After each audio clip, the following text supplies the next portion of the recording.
દમણમાં એસઆઈઆર 2026 હેઠળ મતદાર યાદી સમીક્ષા માટે નિરીક્ષક ઓમકાર ગોપાલ મરાઠીની અધ્યક્ષતામાં મહત્વપૂર્ણ બેઠક યોજાઈ। સંઘ પ્રદેશ દમણમાં એસઆઈઆર 2026 અંતર્ગત મતદાર યાદી સંબંધિત ચાલી રહેલા કાર્યની સમીક્ષા કરવા માટે આજે મોટી દમણ સ્થિત જિલ્લા પંચાયત સભાગૃહમાં એક મહત્વપૂર્ણ બેઠકનું આયોજન કરવામાં આવ્યું હતું। અધિક મુખ્ય ચૂંટણી અધિકારીના આદેશ હેઠળ નિયુક્ત કરાયેલા મતદાર યાદી નિરીક્ષક ઓમકાર ગોપાલ મરાઠી આ સમગ્ર કાર્યનું ઝીણવટભર્યું નિરીક્ષણ કરી રહ્યા હશે। આજે યોજાયેલી આ બેઠકમાં દમણ જિલ્લાના માન્યતા પ્રાપ્ત રાજકીય પક્ષોના અધિકૃત પ્રતિનિધિઓએ ભાગ લીધો હતો। બેઠક દરમિયાન ઓમકાર ગોપાલ મરાઠીએ રાજકીય પક્ષોના પ્રતિનિધિઓ સાથે સીધો વાર્તાલાપ કરી તેમના સૂચનો અને અગત્યની ફરિયાદો સાંભળી હતી। આ ઉપરાંત બપોરે 1 વાગ્યે સામાન્ય જનતા માટે પણ એક ખુલ્લો સંવાદ કાર્યક્રમ યોજાયો હતો, જેમાં સ્થાનિક નાગરિકોએ મતદાર યાદી સંબંધિત પોતાના વિવિધ સૂચનો, ફરિયાદો અને રજૂઆતો સીધા નિરીક્ષક સમક્ષ રજૂ કર્યા હતા। सारे प्रोसेस में आपके रहने से अगर लगता है कि इसमें लोगों को कहीं दिक्कत आ, अगर कोई खाई है तो उसको काटने का काम करें या ब्रिज करने का काम करें।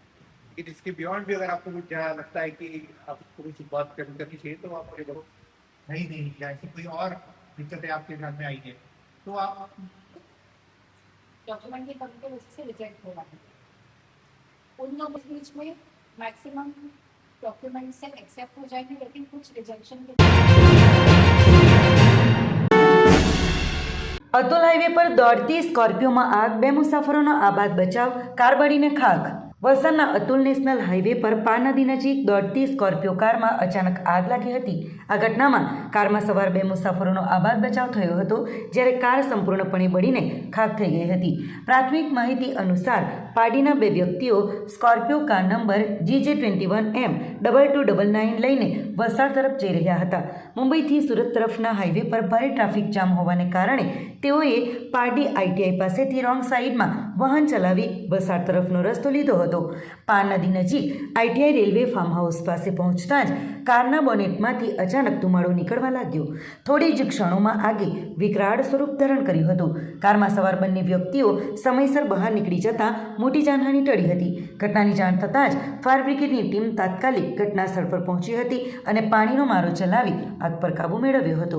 વલસાડ રૂરલ પોલીસે પણ ઘટના સ્થળે પહોંચી વાહન વ્યવહારને પૂર્વવત કરી આગળની કાયદેસરની કાર્યવાહી હાથ ધરી છે।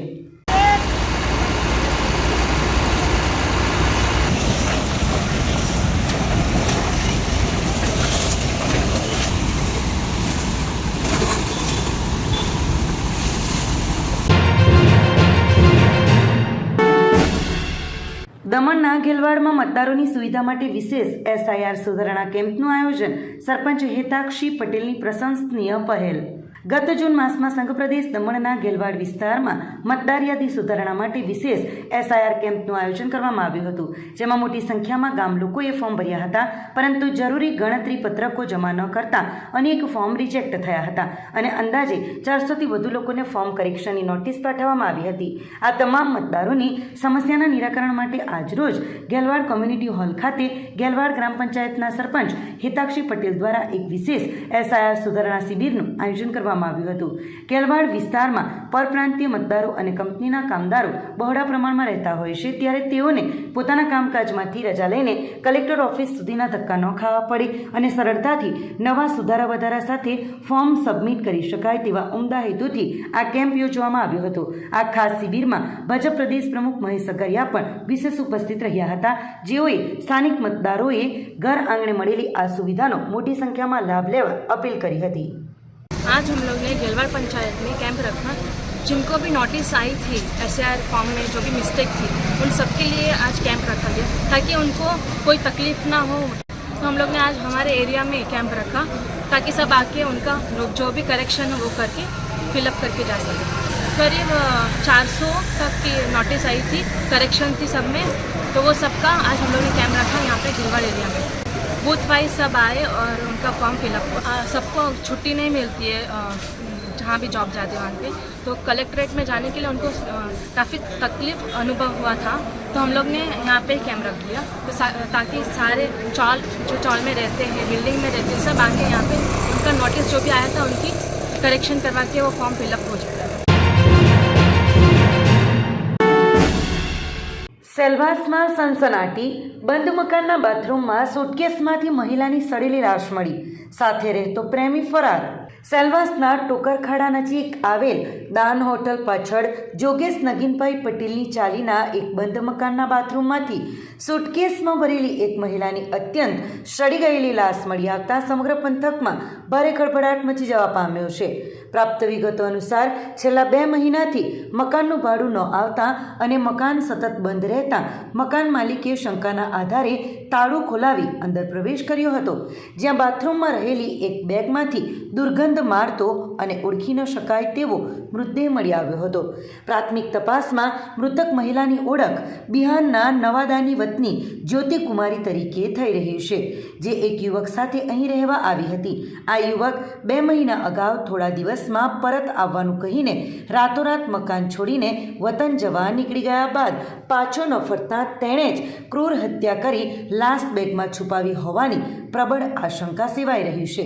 ઘટનાની જાણ થતાં જ પોલીસ અને ફોરેન્સિક ટીમે સ્થળ પર પહોંચી તપાસ હાથ ધરી હતી અને મૃતદેહને પીએમ માટે મોકલી આપ્યો હતો. હાલ સેલવાસ પોલીસે ગુનો નોંધી પીએમ રિપોર્ટના આધારે સત્તાવાર પુષ્ટિ કરવા અને ફરાર શખ્સને ઝડપી પાડવાના ચક્રો ગતિમાન કર્યા છે.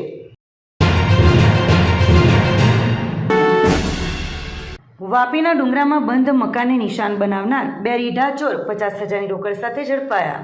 વાપીના ડુંગરા પોલીસ સ્ટેશનની હદમાં આવેલા છરવાડાના રામવાડી સ્થિત નેહા કોમ્પ્લેક્સના ફ્લેટ નંબર 205માં રહેતા કનૈયા પ્રસાદના બંધ મકાનમાં ગત 30 જુલાઈ 2024ના રોજ બપોરે તાળું તોડીને 50,000 રૂપિયાની ચોરી કરનાર 2 સાતીર ઘરફોડ ચોરોને પોલીસે ગણતરીના દિવસોમાં જ દબોચી લીધા છે. ડુંગરા પોલીસે ઘટના સ્થળના સીસીટીવી ફૂટેજ અને ટેકનિકલ સર્વેલન્સની મદદથી તેમજ ચોક્કસ બાતમીના આધારે ચેરી વિસ્તારમાંથી બંને આરોપીઓને મુદ્દામાલ સાથે ઝડપી પાડ્યા છે. પકડાયેલા આરોપીઓમાં મૂળ બિહારનો અને હાલ વાપીના ચીરીમાં યાદવની ચાલમાં રહેતો 20 વર્ષીય મોહમ્મદ શાહનવાઝ રજી હસન શેખ અને મૂળ ઉત્તર પ્રદેશનો તેમજ હાલ ચીરીમાં કૃષ્ણા પાર્ક સામે રહેતો 21 વર્ષીય તસ્લીમ ઉર્ફે ગોટા નસીમ ખાન સામેલ છે. પોલીસની સઘન પૂછપરછમાં સામે આવ્યું છે કે આ બંને ગુનેગારોનો ગુનાહિત ઇતિહાસ ઘણો લાંબો છે, જેમાં મોહમ્મદ શાહનવાઝ ડુંગરા પોલીસ સ્ટેશનમાં ઘરફોડ ચોરી અને આર્મ્સ એક્ટ હેઠળના 2 ગુનાઓમાં, જ્યારે તસ્લીમ ઉર્ફે ગોટા અગાઉ ઘરફોડ ચોરીના 4 જેટલા અલગ અલગ ગુનાઓમાં પકડાઈ ચૂક્યો છે. ત્યારે હાલ પોલીસે બંને આરોપીઓ પાસેથી ચોરાયેલી રોકડ રકમ અને મોબાઈલ ફોન કબજે કરી તેમની સામે કાયદાકીય સકંજો કસ્યો છે.